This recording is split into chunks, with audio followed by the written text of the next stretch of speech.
안녕하십니까. 뉴스데스크 강원입니다. 이재명 더불어민주당 후보의 강원도 경청 투어가 마무리됐습니다. 접경지부터 동해안, 내륙을 구석구석 누비는 강행군을 이어가며 지역의 어려움을 살폈는데요. 내란 사태와 사법부 정치 개입을 비판하며 국민들의 투표 중요성을 강조했습니다. 박은지 기자입니다. 이재명 후보 강원 경청 투어 이틀째, 양양 전통시장에 이 후보가 모습을 드러내자 일대 박수와 환호가 가득 찹니다. 피습 모의 제보가 이어지고 있다며 대면 거리를 유지하면서도 주민들의 말을 듣고 사진도 함께 찍습니다. 이 후보는 접경지, 해양심층수 등 겹겹이 규제를 푸는 열쇠는 국민의 정치, 투표라고 강조했습니다. 권력을 제대로 행사하는 충직한, 유능한 일꾼을 잘 뽑으면 그들이 여러분을 위해서 일할 것이고, 그런 불필요한 규제로 자기들 편하자고 그렇게 사람들 살기 어렵게 만드는 거 안 할 겁니다. 강릉 커피거리에서는 커피를 사면서 연휴를 맞이한 관광지 경기를 살펴보고, 백사장의 모래알처럼 빈틈없이 들어찬 인파와 응원 인사를 주고받으면서 이동했습니다.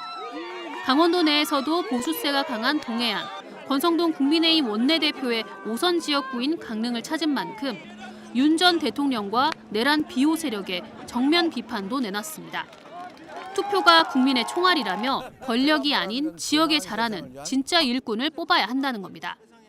지 혼자 잘 먹고 잘 살아보겠다고 누구 죽이려고 세상에 계엄을 하질 않나, 그걸 또 비호하질 않나, 헌법을 어기고 온갖 나쁜 짓을 하질 않나. 이게 이런 사람들한테 권한을 주면 어떻게 되겠어요, 나라가.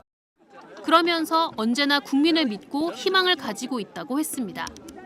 저는 꽤 많이 이런저런 일을 당하고 살긴 했지만 그래도 끊임없이 희망을 갖는 것이, 결국 국민들이 다 지켜주셨고 앞으로도 국민들이 지켜주실 거고, 그 국민들이 이 나라를 바른 길로 이끌어갈 것이라고 확신해요. 과거 석탄 산업 중심지에서 폐광으로 생존 위기에 직면한 태백에서는 힘들지만 다시 도약할 가능성과 저력이 여전히 있다고 강조했습니다. 힘들고 어렵지만 희망을 가지고 포기하지 말고 손 꼭 잡고 같이 갑시다. 오늘은 영월을 포함해 경북, 충북까지 소위 단양 8경 벨트를 찾았는데, 영월에서는 최근 이주기를 맞은 건설노조 고 양회동 씨 유가족과 만나기도 했습니다. 이 후보는 어촌 소멸 대응과 소상공인 지원, 지역 화폐 공약 등을 제시하며 역대 대선에서 소외됐던 소도시 주민들을 먼저 만나겠다는 1차 경청 투어를 마무리했습니다. MBC 뉴스 박은지입니다. 기후 위기와 고령화로 어려움을 겪는 농촌의 현실. 어제 오늘의 일이 아닌데요. 정보통신 기술을 농업에 접목한 스마트팜이 대안으로 떠오르고 있습니다. 현업 농업인뿐만 아니라 미래 세대인 초, 중 학생들을 대상으로 스마트팜 교육이 시작돼 눈길을 끌고 있습니다. 윤하은 기자가 취재했습니다.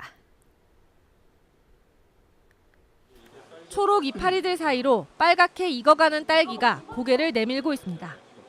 어른 허리만한 높이에 간격을 맞춰 일렬로 딸기를 재배하는 모습이 여느 농장과 다를 바 없어 보이지만, 이곳은 설정한 온도와 습도, 채광도 일정하게 유지되는 스마트팜입니다. 날씨의 영향도 거의 받지 않고 원격 조정이 가능해 많은 인력이 필요하지도 않습니다. 앳된 얼굴의 초등학생들이 연구사의 설명에 귀를 기울이고 있습니다. 딸기를 맛보기도 하고 흙이 아닌 양액 재배의 원리도 알아갑니다.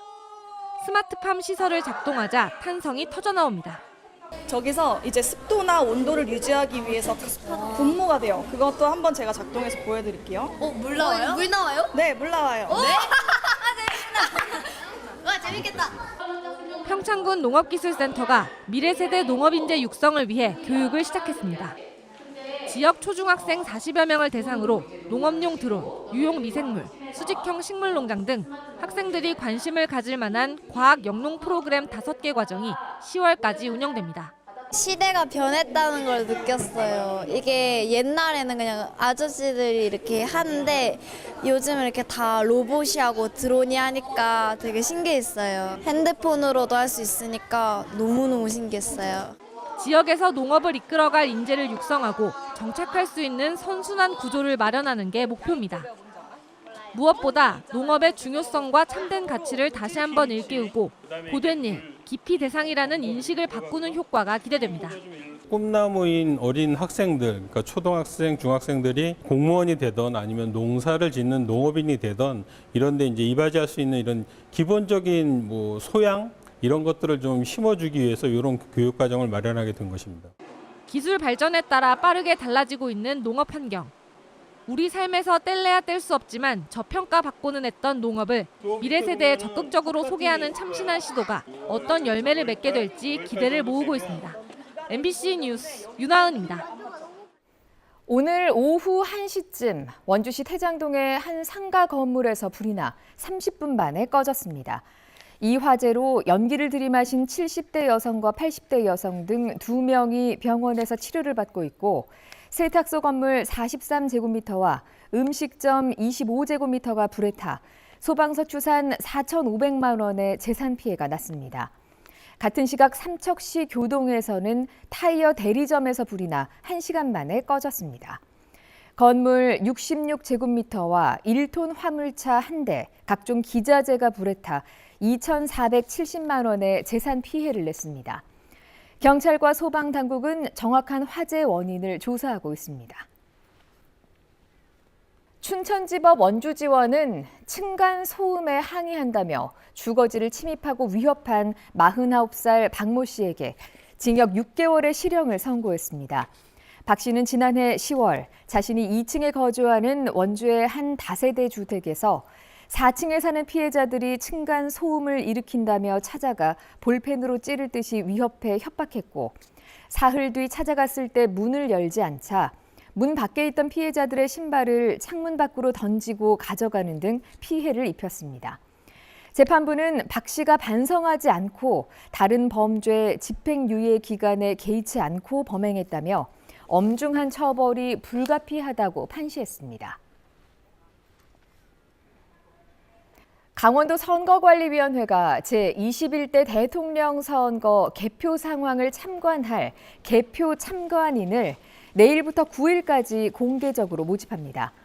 개표 참관인은 개표소 안에서 개표 상황을 언제든지 순회, 감시, 촬영할 수 있고 위법 사항을 발견할 경우 시정을 요구할 수 있습니다. 개표 참관인이 되려면 중앙선관위 홈페이지에서 주민등록상 주소지를 기준으로 개표소를 선택해 신청서를 작성하거나 주소지 관할 시군 선관위에 서면으로 신청하면 됩니다. 연휴 기간 동안 강원도는 한때 비가 내리고 대체로 흐린 가운데 내륙을 중심으로 일교차가 큰 날씨가 되겠습니다. 어린이날이자 석가탄신일인 내일과 다음 날인 6일 강원도에는 5mm 안팎의 비가 내리다 그치기를 반복하겠습니다. 내일 아침 최저 기온은 영서 지역은 원주 6도, 춘천 5도, 평창 4도 등 1도에서 5도의 분포로 다소 쌀쌀하겠고 동해안은 강릉 10도 등 6도에서 11도의 분포가 되겠습니다. 낮 기온은 14도에서 21도의 분포로 일교차가 크게는 15도 이상 벌어지는 곳도 있겠습니다. 제18회 강원도 장애인 생활체육대회가 오는 19일부터 21일까지 삼척시 일원에서 펼쳐집니다. 이번 대회에는 도내에서 2천여 명이 참가해 농구와 당구, 론볼 등 14개 정식 종목과 게이트볼, 파크 골프, 한궁 등 3개의 어울림 종목, 핸드사이클, 슐런, 휠체어 컬링 등 7개 체험 종목을 진행합니다. 강원도민체전은 조기 대선 영향으로 미루어져 6월 12일부터 16일까지 삼척시 종목별 경기장에서 열립니다. 일하는 저소득층 청년들의 목돈 마련을 위한 청년 내일저축계좌 참여자가 이달부터 모집됩니다.